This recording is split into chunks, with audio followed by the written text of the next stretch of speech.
Matagumpay na isinagawa ang pagdiriwang ng 124th Police Service Anniversary na ginanap ngayong August 12, 2025 sa PNP Grandstand Camp Brigadier General Rafael T. Crame, Quezon City. Pinangunahan ang selebrasyon ni Pangulong Ferdinand Bongbong Marcos Jr. at dinaluhan din ito ni Interior and Local Government Secretary John Vic Remulla, Executive Secretary Lucas Bersamin, iba pang miyembro ng gabinete, mga kagalang-galang na miyembro ng Kongreso, mga commission at non-commissioned officers, non-uniform personnel ng PNP na pinamumunuan ni Chief PNP Police General Nicolas Torre III, kapwa kawani ng pamahalaan at iba pang panauhing pandangal.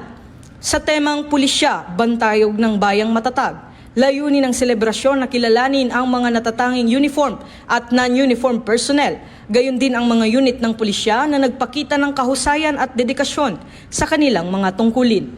Ilan sa mga pinarangalan ngayong taon ay sina Police Colonel John Limuel Villafranca ng Special Action Force bilang Best Senior Police Commissioned Officer for Administration. Si Police Colonel Enrico Figueroa ng Police Regional Office 7 ay pinarangalan naman bilang Best Senior Police Commissioned Officer for Operation. Pinarangalan naman ng Best Junior Police Commissioned Officer for Administration si Police Major Florante Sugian II ng Police Regional Office Mimaropa.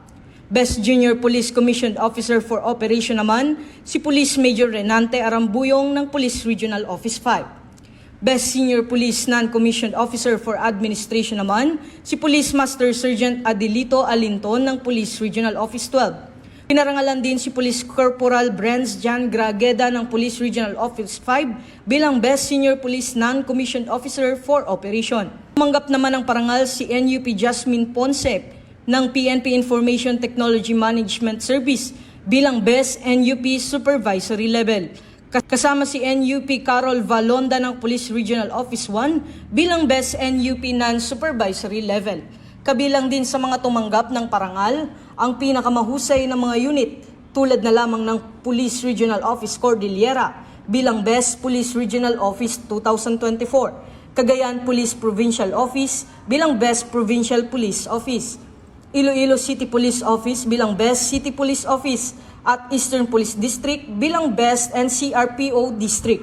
Pinarangalan din ang mga lokal na pamahalaan, kabilang ang Provincial Government ng South Cotabato, City Government ng Iloilo, Tuguegarao City, Municipality ng Lantapan, Bukidnon at Barangay Semerira ng Caluya, Antique bilang Best LGUs sa kani-kanilang kategorya.